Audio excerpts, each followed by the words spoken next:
الحمد لله نحمده ونستعينه ونستغفره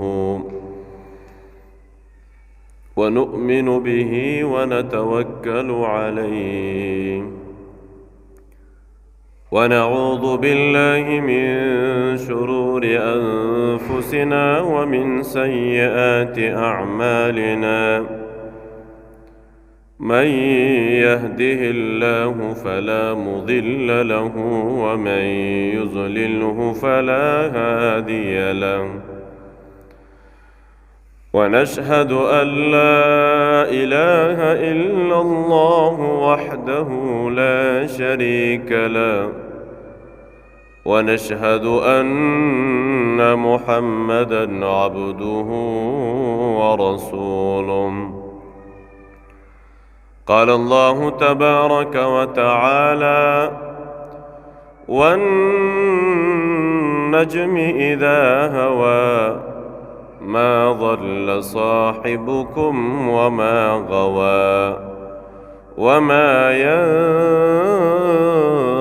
ينطق عن الهوى إن هو إلا وحي يوحى علمه شديد القوى ذو مرة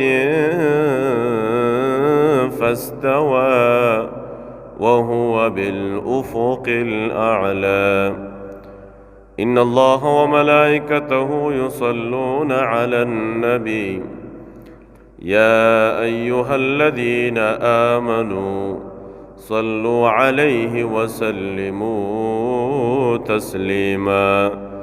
اللهم صل على محمد وعلى آل محمد وبارك وسلم تسليما كثيرا كثيرا وداعيا إلى الله بإذنه وسراجا منيرا. صدق الله العظيم وصدق رسوله النبي الكريم ونحن على ذلك لمن الشاهدين والشاكرين والحمد لله رب العالمين.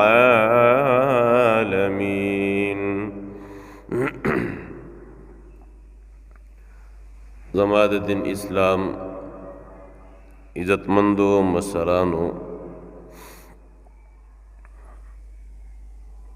یقیناً ستاسو وړاندې ما د الله جل شانه د عظیم او د ښکلي ښایسته کتاب صحیح څه تلاوت وفرمایو. رب العالمین دی صحیح وینا صحیح اوریدل الله تبارک و تعالی دی د عمل کولو توفیق را نصیب کی. زما عزتمندو،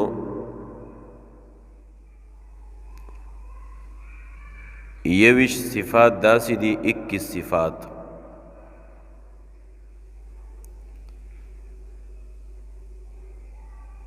چې په دې کې الله جل شانه ته د بندګانو 3 صفات خوښتي.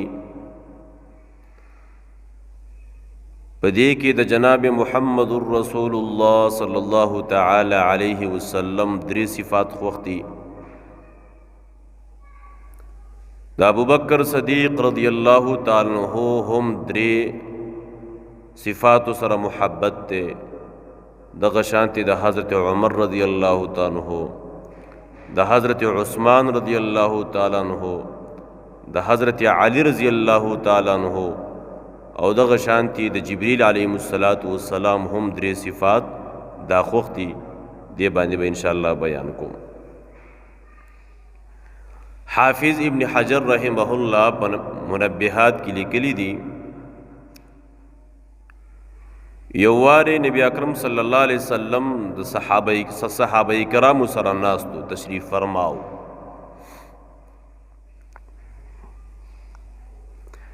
نبی علیہ الصلوۃ والسلام فرمایل زما د 3 سيزونو سره محبت ته. یو می د خوشبو سره محبت ته خوشبو لګول. نبی علیہ السلام فرمایل خوشبو سره می محبت ته، یعنی سړی خوشبو لګئی، ښکلی او ښایسته عطر لګئی. دقه شانتې نبی علیہ السلام فرمایي یو می د خوشبو سره محبت ته. دویم نبی علیہ السلام فرمایي د خپل بیبیانو سره د هغه سره مې محبت دی.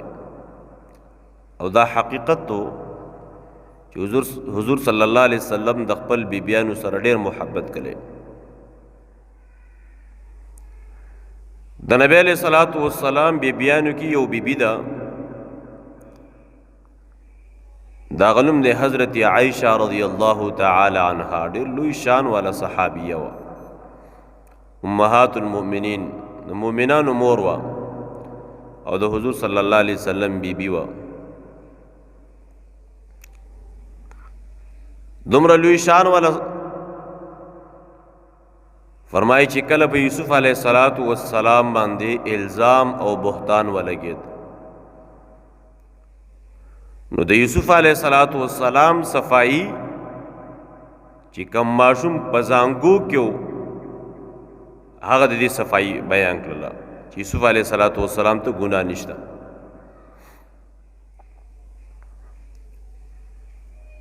کله چې د عیسی علیه السلام په مور باندې الزام او بهتانو دی هغې صفائی عیسی علیہ السلام په خپله بیان کړي، قال انی عبد الله آتانی الکتاب وجعلنی نبیا. کله چې جوریج بزرگ هغه باندې بهتان ولګېد، داغه صفائی ماشوم بیان کړي وه. خو چې کله صدیقه کائنات حضرت عائشہ رضی اللہ تعالی عنہا باندې الزام او بهتان ولګېد، د هغې صفائی الله رب العالمین په خپله بیان کړله.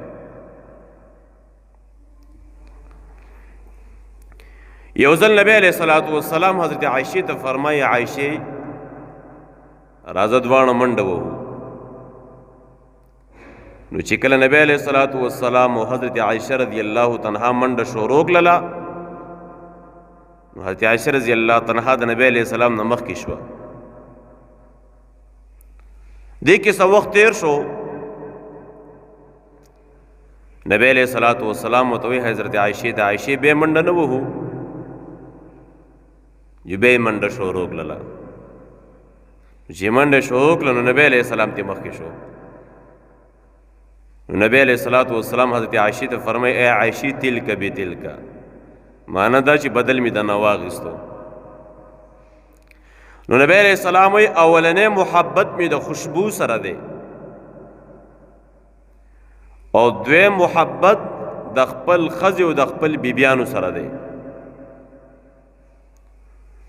او دریم محبت نبی علیہ السلام فرمایي چې هغه می د مانځه سره دی، ځکه په مانځه کې زما د سترګو یخوالی دی. څوک چې مونځ کوي هغه د نبی علیہ السلام سترګو ته یخوالی ورکوي. نو دا درې څیزونه دا د نبی علیہ السلام خوښو: خوشبو لګول، د خپل بیبیانو سره د نبی علیہ السلام محبت، او نبی علیہ السلام فرمایي زما د سترګو یخوالی دا مانځه کې دی.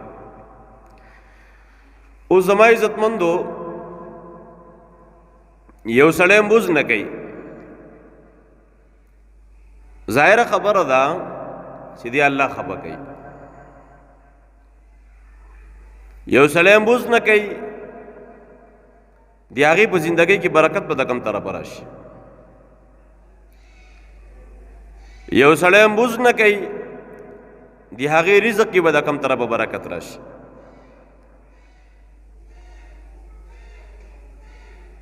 ځکه زما عزتمندو حضور صلی الله علیه وسلم فرمایي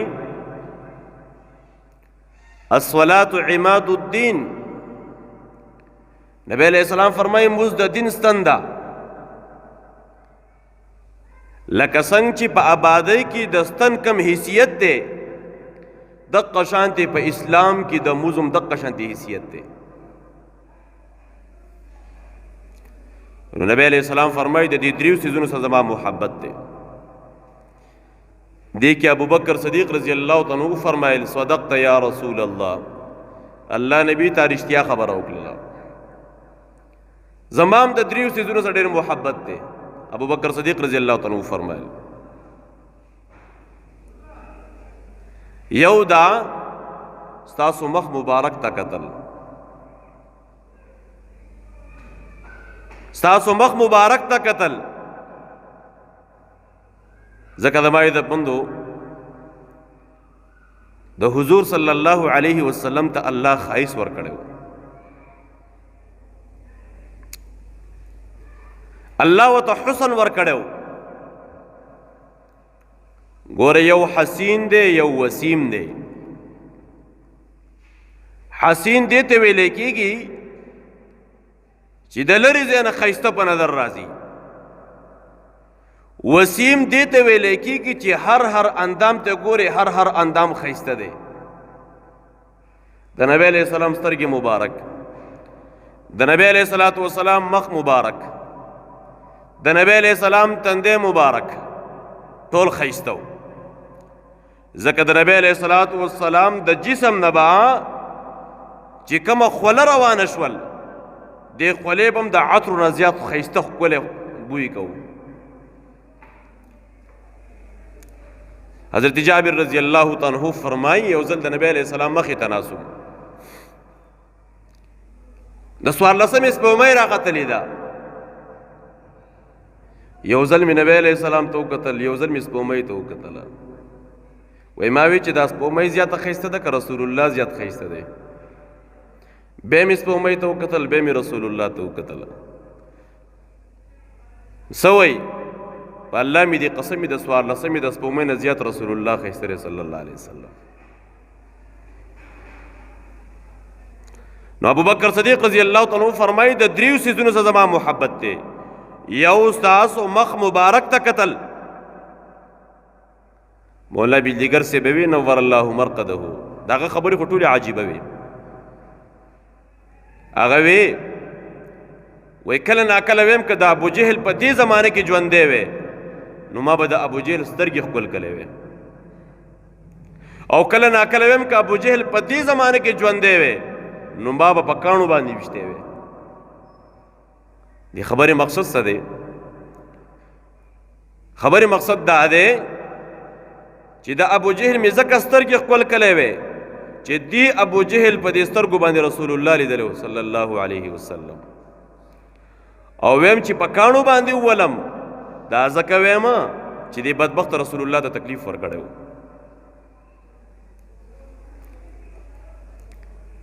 نو څه وایي د دریو څیزونو سره محبت دی. یو ای د الله نبی ستاسو مخ مبارک ته قتل، دا مې ډېر محبت دی چې بس ستاسو مخ ته ګورم.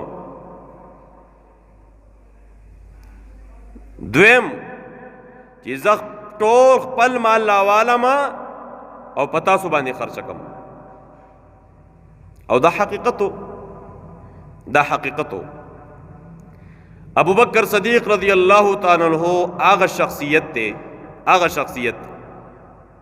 چې اولنې ایمان په مخ ته ځمکه باندې د نبی علیہ السلام باندې اولنې ایمان اولنې ملګرتیا چا کړې وه؟ هغه ابوبکر صدیق رضی الله تعالی عنہ کړې وه. چې کله اسلام راوړو، ایمان کې داخل شو، مسلمان شو، شپږ د ریخمو دوکانونه ټول راواغېستل او د الله په دین باندې قربان کړه. داسې مقام ورته الله ورکو، داسې مقام.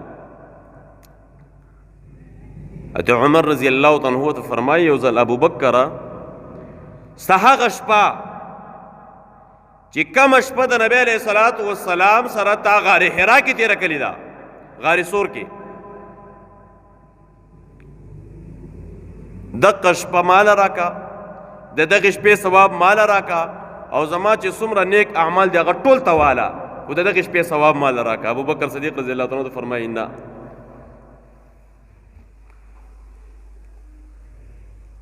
زما عزت مند یو ځل نبی علیہ السلام ناست دي، صحابه کرامو سره ناست دي. نبی علیہ السلام د جنت تذکرے کوي،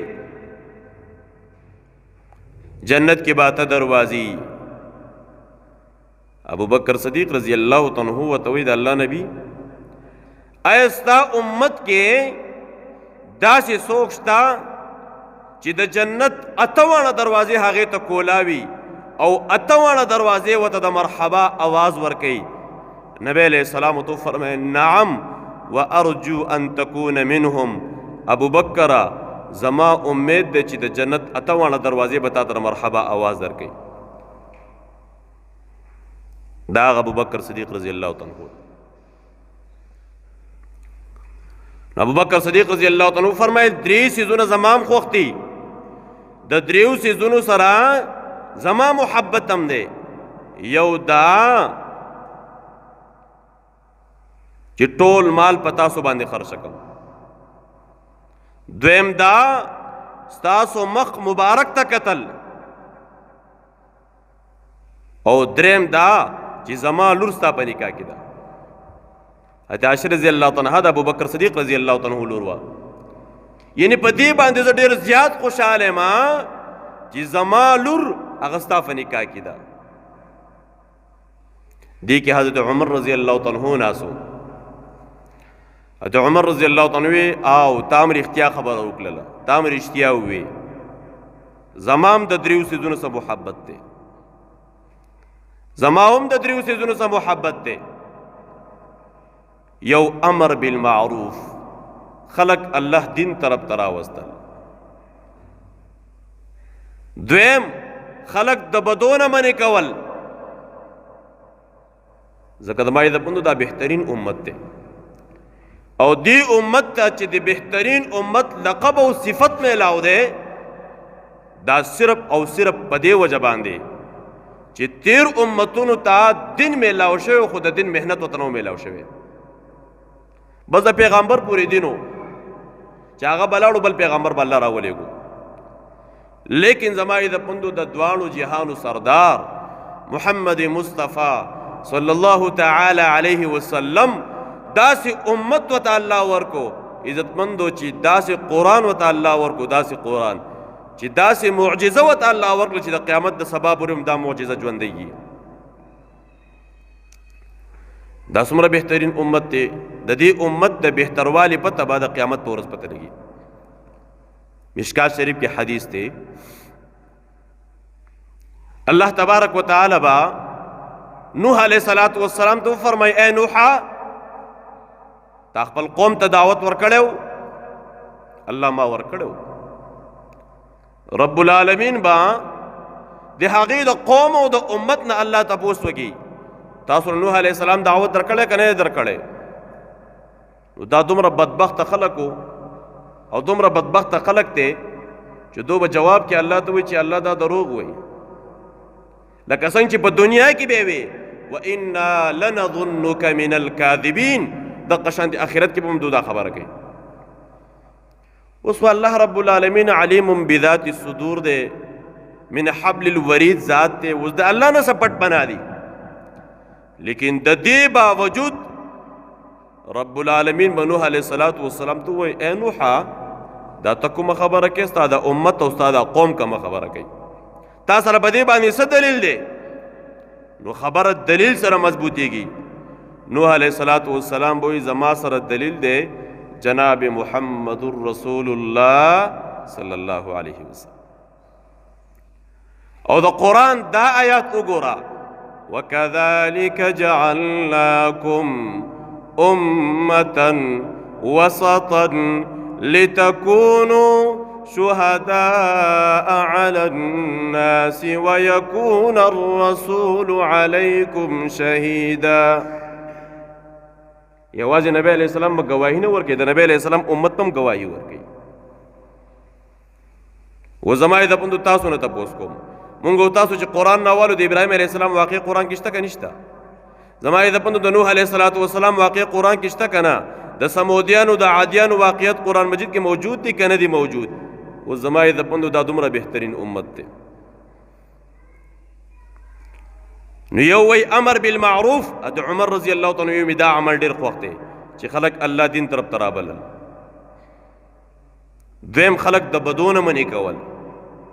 د بدونه منی کول یو سړی تاولی دو چې دا د الله نافرمانی کوي، یو سړی تاولی دو چې د خپل رب خفه کوي، خپل الله خفه کوي.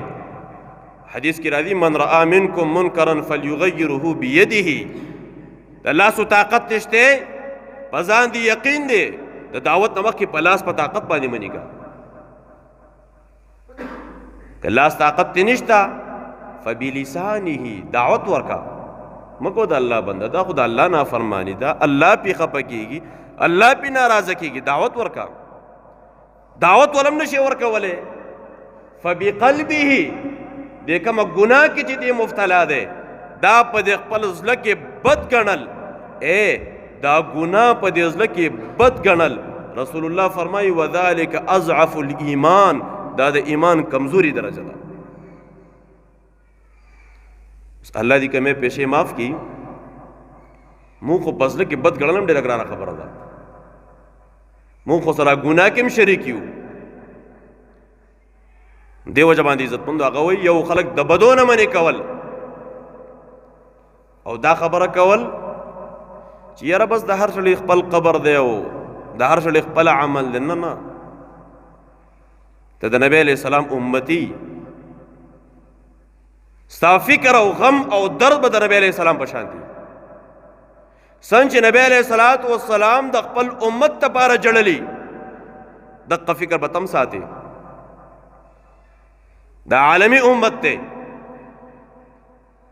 عمر رضی الله تعالی عنہ فرمای درې سيزونه زمام خو وختي یو خلکو ته امر بالمعروف کول، دویم خلق د بدو د گناهونو بچ کول او دریم زړه جامه زوړ لباس دا مې خوښته. او زما یې زپوند د زوړ لباس حقیقت دی چې د زوړ لباس په وجه باندې د عمر رضی الله تعالی عنہ ته د بیت المقدس جابې نه ملو شي.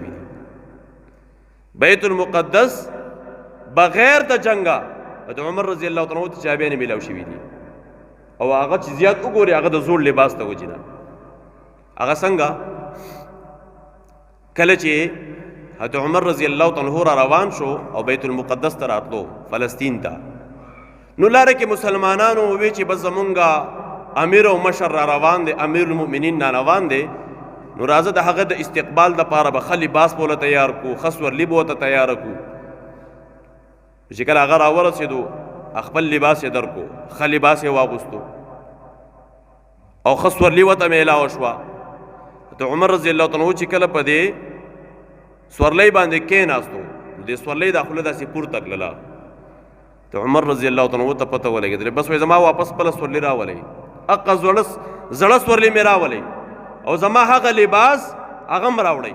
هغه لباس یې م راوړو، په خپله سورلی باندې کېناستو او لاړو بیت المقدس ته لاړ. هلته د یهودو علما ولاړو.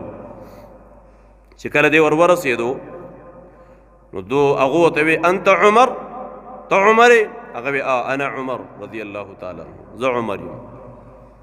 نو هغو شروع وکړله په دې جامو کې چې کوم پیوندې لګېدلې وې هغه پیوندې ګنتي شروع کړل، 1 2 3 4 5 6 7 8 9 10. نو چې 14 غالبا 14 پیوندې شمار کړلې نو د یو پیوند پکې کمی و. و زمون کتابونو کې دي چې هغه به 19 پیوند د هغه کپړو کې لګېدلي، ستا کې خو یو کمی راغی نو دا خپل لاس مبارک داسې پورته کړو نو په دې ځای کې یو پیوند لګېدلی و. بس 19 پوره شو او د هغه بیت المقدس چابیانې راواخیستلې بغیر د جنگ نه چې کوم قبله اول وه هغه یو حضرت عمر رضی الله تعالی عنہ ته حواله کړې. حضرت عمر رضی الله تعالی عنہ فرمایي 3 څیزونه زما خوښ دي، د نیکۍ خبره کول، خلق د بدونه منې کول او زوړ لباس. دې کې حضرت عثمان غنی رضی الله تعالی عنہ فرمایل صدقت، تا رښتیا خبره وکړله، زمام 3 څیزونه ډېر خوښ دي. عثمان غنی رضی الله تعالی عنہ فرمایل زمام 3 څیزونه ډېر خوښ دي. کم اوږې مړول، یو سړی وږی دی هغه ته خوراک ورکول. اوس زما عزتمندو حدیث مبارک کې راځي، حدیث مبارک مفهوم دی، قیامت په ورځ باندې رب العالمین به ګیله کوي ای زما بندګانو زه خو وږی شوم تاسو ماله خوراک نه راکړی نو خلک وته چې الله ته خو د خوراک سکاک نه پاک ذاتي رب العالمین بوي زما بندګانو تم خوراک نه ورکړی زما بندګان په مخ تزمکه ګرځیدل ولګوا تکلیف وتاو هغه تم خوراک نه دی ورکړی نو اوګه مړاول فرمای چا چې په دنیا کې اوګه موړ کو خوراک پی وکو فرمای رب العالمین به په جنت خوراک وکي نماز پندو غالبا ابراهیم علیه السلام بارک راځي ابراهیم علیه السلام چرته هم بغیر د میلمنه خوراک نه دی کړی هغه به چې کله د خوراک ټیم شو دروازې ته براوتون یو کس به رادن نه کوو خوراک به ورسره کوو د هغه ځانه د خوراک خپل ځای یو ځل نجومي رادن نه کوو کېناستو ابراهیم علیه السلام دې تفوس وکړو مسلمان وی نه زه خو د ستوري عبادت کوم ابراهیم علیه السلام خو اخو خلیل الله او د الله دوست او د الله په توحید باندې خو هغه ورتم وراچولی شو د الله د توحید د وجې نه خو چې کوم د هغه خپل بچي باندې ذبحه کولو ته هم تیار شوی د هغه قربانۍ خو ډېرې زیاتې دي ورته یې ویې ځه د خوراک نه یې پاسه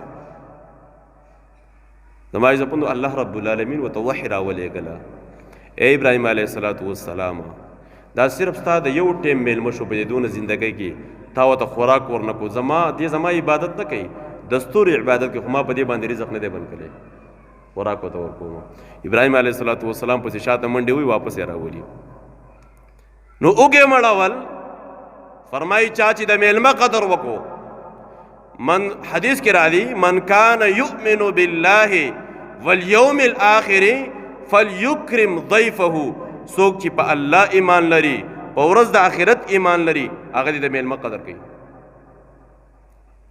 فرمایي کوم کور ته چې میلمانه ډېر راځي په دې کور کې به رب العالمین د رزق کمی نه راولي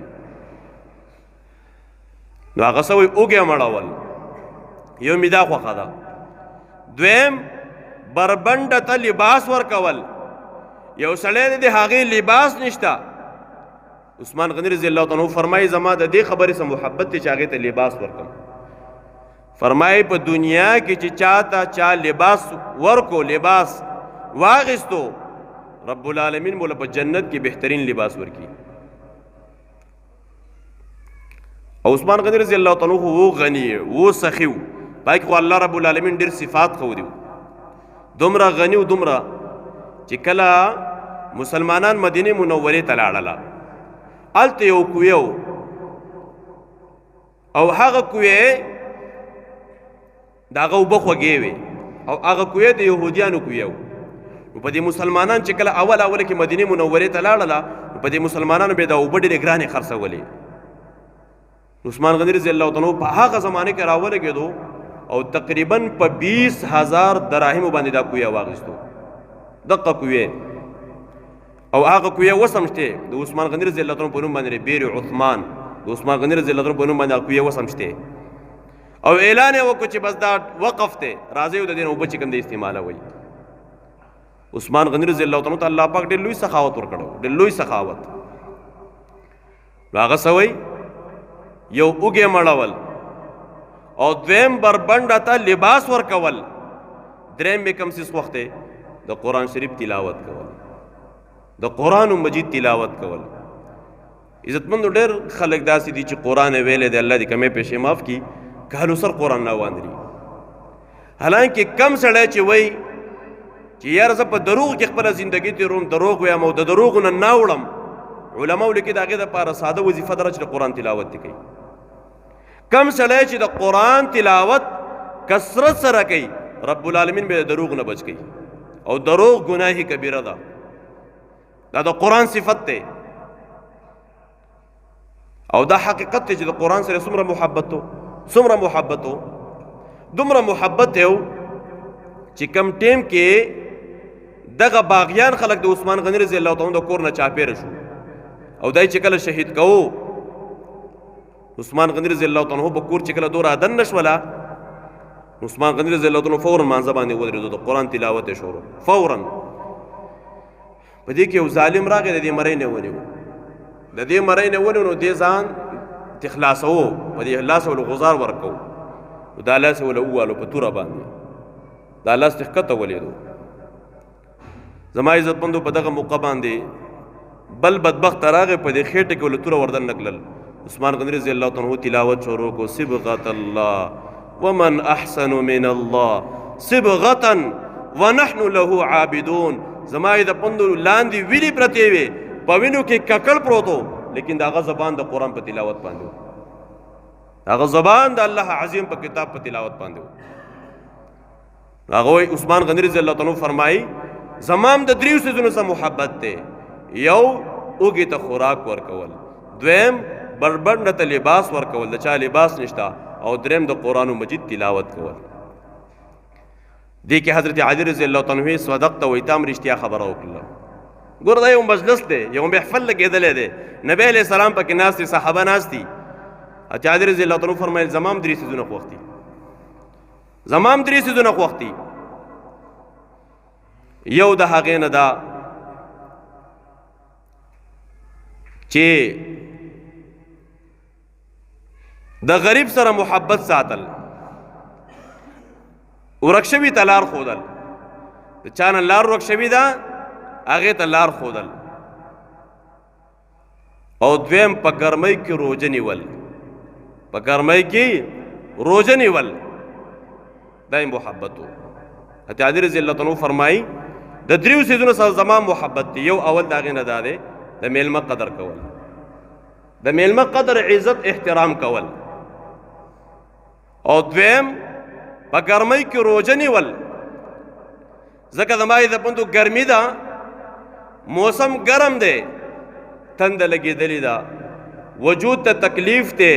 دا تکلیف او دا سخت چې برداشت کې خالص د رب العالمین د رضا دپاره، خالص د الله دپاره، نو په ګرمۍ کې روژه نیول. ځکه د عربو ګرمي او د دې ګرمي خو ډېر فرق دی. هغه زمانه کې ایسیګان چرته وو، هغه زمانه کې دغه سهولیات او اسباب چرته وو څنګه چې په دې زمانه کې دي. زما د پندو هغه زمانې خبرې دي، نن 1440 سال مخکې خبرې دي. هغه وایي د ګرمۍ کې روژه نیول یو مې د دې سره محبت دی. او درې دشمن باندې توره چلول، دشمن باندې توره چلول، دینه مراد جهاد فی سبیل الله دی.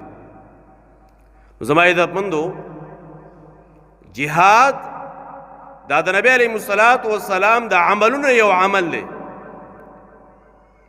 او تقریبا 27 غزواتو کې نبی علیہ السلام په خپل باندې شریک شوی دی. د جهاد په میدان کې د نبی علیہ الصلوۃ والسلام غاخونه مبارک شهیدان شوی دي. د جهاد په میدان کې د نبی علیہ الصلوۃ والسلام مخ مبارک زخمی شوی دی. ځکه د مایده پندو الله فرمایي کتب علیکم القتال وهو کرہ لکم وعسى ان تكرهوا شيئا وهو خير لكم وعسى ان تحبوا شيئا وهو شر لكم. الله فرمایي دا می فرض کړی دی، اگر چې تاسو به بد غنئ، الله فرمایي دې کې خیر پروت دی. ګوره دې کې خیر پروت دی. د جهاد اصل مقصد دا دی اعلاء کلمت الله، چې په مختص مکه باندې د الله دین او د الله نظام چوچی. نور څه مقصد نشته دی چا وینه دوی کی، نور دا مقصد نشته چې په چا ظلم وکړي. د دې دا مقصد نه دی. د دې مقصد دا دی چې مسلمان د غلامۍ نه بچي. د دې مقصد دا دی چې مسلمان باندې کم ظلم کیږي، دا د ظلم نه بچي. نور څه مقصد پکې نشته. زما د پندو دی کې جبريل علیه السلام راغی، هغه وایي زمام وایي الله را ولېږلم. او جبريل علیه السلام فرمایي که زه د دنیا والا نه وې نو زمام درې سيزونه خوښ، زمام درې سيزونه خوښ دي. څومره ښکلی محفل دی، څومره ښکلی مجلس دی، ښکلي ښکلي ښایسته ښکلي خبرې پکې کېږي. زمام درې سيزونه خوښ دي. یو ورک شوي ته لار ښودل. یو سړی په لار روان دی، د هغې یو مقام ته روان دی، لاره ترې ورکه شوې ده، دې کس ته لاره ښودل، په دې باندې وایي چې کوم دا زما ډېر زیات خوښ دی. او دا موږ تاسو لپاره هم پکار ده. یو سړی لار مسافر روان دی، تا ته پته ده چې دی یو مقام طرف ته روان دی، غریب په تکلیف کې دی، لار ورته وښایه، تکلیف برداشت کا، تا ته به الله رب العالمین د جنت داري اساني کړي. یو وایي چې ورک شوي ته لار ښودل. دویم د غریب عبادت کوونکي سره محبت ساتل. یو سړی غریب دی، باوجود د غریبۍ کې د الله عبادت کوي، باوجود د غریبۍ کې د الله خوشحالي، حالانکه دې ته کوړمه دا تکلیف هم دی، خو د دې باوجود دې دیندار دی، غریب هم دی او دیندار هم دی. جبرئیل علیہ السلام فرمایي د دې سره زما ډېر محبت دی، دا صفت مې ډېر خوښ دی. او دریم د غریب عبادت کوونکي کم اولاد دی، بال بچ دی، د هغې سره چې کوم دی تعاون کول د دې سره محبت دی. یو غریب سړی دی، د هغه بال بچ دی او دې دینداره دی، د دې سره تعاون کول زما د پوند جبرئیل علیہ السلام فرمایي دا صفت مې ډېر خوښ دی، دا صفت مې ډېر خوښ دی. ځکه الله دې که مې پیسې معاف کړي، دې وجه نه علماو لیکلي دي، غالبا معارف القرآن لیکلي دي چې تاسو زکات ورکوئ، زکات ورکوئ نو کوشش داسې کوئ چې دا بېدینې ته مه ورکوئ.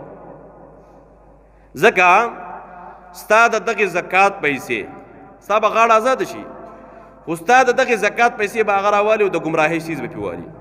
ځکه هغه دې بېدینۍ کې زندګي تېروي، مونځ نه پېژني، د قرآن تلاوت نه پېژني، د دین کار نه پېژني، اگر چې غریب دی خو بېدینه دی.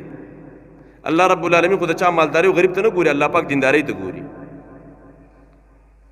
نو هغه لیکلي چې یو زکات چې او صدقه چې م ورکوئ، کوشش کوئ دینداره ته یې ورکوئ. داسې نه چې ستا دا اساس غلط استعمال نه شي، ښه استعمال شي، بهترین طریقې باندې هغه استعمال وکړي. داسې نه چې ته پیړه وسېځې او ته ول پیسې ورکې، او هغه بې سبا ته ډېشې پې اخیستې او سبا د ګمراهۍ څیزې پې اخیستې ستا پیسو باندې، نو دا خو بیا ګناه کې تعاون شو. یو دا درې خبرې دې وکړې. بے آخر کې الله جل شانه فرمایي زما د خپل بندگانو 3 صفتونه خوښ دي. الله فرمایل زما د خپل بندگانو 3 صفتونه خوښ دي.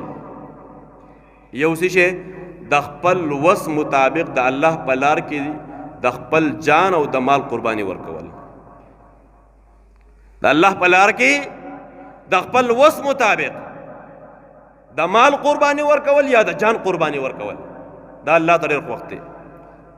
نو زما عزتمندو الله پاک ګوره دا یاد ساتئ، د الله کتاب چې کومې خبرې کلي دي دې کې شک نشته. یمحق الله الربا ویربي الصدقات. الله فرمایي د سود مال میټاوه هم، د سود مال کموم او د صدقو مال سیوا کومه. اوس که موږ تاسو عقلیاتو پسې لاړ شو چې سود خو دې ته ویلی کېږي چې سړی چا 10,000 روپۍ ورکړي نو میاشت پسې بیا 15,000 رالي، او صدقه خو دې ته ویلی کېږي چې کوم صدقه د سره د جوخ ولاړه، دا خو زموږ تاسو عقل دا خبرې کوي. لیکن الله فرمایي داسې نه ده. الله وایي د سود مال میټاوه هم. سود دومره ناکاره عمل، الله ته دومره ناخوښه عمل دی. فرمایي کم سړی چې د سود 1 روپۍ وخوړله، 1 روپۍ د سود یې وخوړله، فرمایي الله رب العالمین پې دومره خفه کېږي، دومره پې الله خفه کېږي چې یو سړی د الله عظیم کور د کورونو سردار بیت الله شریف ته لاړو، خپله مور یې بوتلل او د خپل مور سره 36 پیرې زنا وکړل، د دې نه زیات الله خفه کېږي. دومره الله خفه کېږي د سود په عمل باندې. فرمایي سود دومره ناکاره عمل دی. سود خور سړی چې کله د قبر نه پاسي نو دی به کله ودرېږي او کله به لکه سړي باندې دنیا کې مرګي بیماري راشي، کله به ولیږي کله به ودرېږي، کله به ولیږي کله به ودرېږي. الله رب العالمین دې موږ د دې عظیم ګناه نه وساتي. او دومره ناکاره ګناه ده چې د دې اثر د 2 پوښتو پورې رسي، 2 پوښتو پورې دې اثري. کم سړی چې سود کوي تاسو ګورئ د هغه بچي به هم خواري، د هغه به نوسیم خواري، د هغه به کډوسیم خواري، د 2 پوښتو پورې به دې غریب چې کم نسي ورځ نه مومي. دا دومره ناکاره بیماري ده. نو یو زما د پوند هغه سوی د خپل وس مطابق د الله په لار کې د مال او د جان قرباني ورکول. او بیا جبرئیل الله رب العالمین فرمایي دویم د خپل بندګانو کوم عمل خوښ دی؟ په خپل ګناهونو باندې ماته جړل، په خپل ګناهونو باندې پښیمانتیا او خفه کېدل. ځکه د مایې د پوند یو طرف ته ګناه وکې الله در باندې پرده راواچي، الله دې چاته نه ښکاره کوي، او ته دومره تا کې حیا نشته چې بیا خپل ګناه خلکو ته ښکاره کوي. الله در باندې پرده راواچوله. فرمایي کم دنیا کې یو مسلمان په بل مسلمان پرده راواچول، فرمایي قیامت کې رب العالمین به 80 پردې راواچي، مسلمان عیب به نه ښکاره کوي. فرمایي چې کم مسلمان د مسلمان پرده ښکاره کړله، حدیث مبارک کې راځي په کور کې به دننه الله پاک بې عزته کوي، کور په چاردیوالۍ کې به دننه ناستې الله به ذلیل کړي. مسلمان عیب به نه ښکاره کې، مسلمان باندې فرده راچې. نو خپل ګوره عزتمندو د جړا څو قسمونه دي. یو خو جړا کله کله د ډېر خوشحالۍ نه هم راځي، سړی ډېر خوشحاله چې سترګې نه اوښکې روانې شي. یو جړا د غم د وجې نه کور کې مړه وشي د غم جړا ده. درېیمه جړا هغه د بیمارۍ او تکلیف ته وجې نه جړا ده. څلورمه جړا هغه د الله د یېرې جړا ده. په دې ټولو جړاګانو کې الله ته کومه جړا خوښه ده؟ کم سړی چې په خپل ګناهونو باندې الله ته جاړي. فرمایي چې کله انسان خپل ګناهونه الله ته مخې ته کړل او دې په جړا شو، د دې د سترګو نه چې کومه اوښکه روانه شول، رب العالمین په دومره خوشحالېږي چې د جهنم ټول اور پې الله ختموي، ټول اور پې الله ختموي. نو خپل ګناهونو باندې پښیمانتیا کول. او درېیم اخرنۍ خبر الله فرمایي د خپل بندګانو مې دا عمل خوښ دی چې په ولږه باندې صبر کول، په ولږه باندې صبر کول. ځکه د مایې د پندو ولږه انسان دی کمزوری دی، ولږه راشي حالات راشي نو کله نا کله بیا دې دومره مجبوره شي الله دې کمې پیسې معاف کړي چې خودکشي هم وکړي. او تاسو به کتلی پرون تقریبا پرون نابل پرون فیسبوک کې مې وکتله، لاهور کې یو سړی د خپل بیبي سره خبره باندې ورانې راغی او د ورانې نه پس چې کوم دی غوسه شو، د غوسې نه پس 15 بچي راواغېستل او 15 وړه نهر ته ور واچوله، 15 وړه یې مړه کړله. عزتمندو دا باندې صبر وکړئ. د انسان دی کله به غریبي راځي، کله به حالات راځي، دا شی به نه کې صبر وکړئ. د الله نه به د صبر سوال کې. زما د پندو یو ځل حضور صلی الله علیه وسلم بس خبره ختموم، ناسته باندې موسکی حیات الصحابه لیکلي. حضرت ابو هريره رضی الله تعالی عنہ راغی، وی الله نبی ته خدا الله نبی تاسو په ناسته باندې موسکی، معنی دا بهتره طریقه ده چې په ولاړه باندې موز وکړي. نبی علیہ الصلوۃ والسلام ته ابو هريره آپ کو کیا پتہ ہے میں بھوک کی وجہ سے بیٹھ کر نماز پڑھوں. ابو هريره ته څه پته ده زه خو د ولږې د وجې نه په ناسته موز کومه.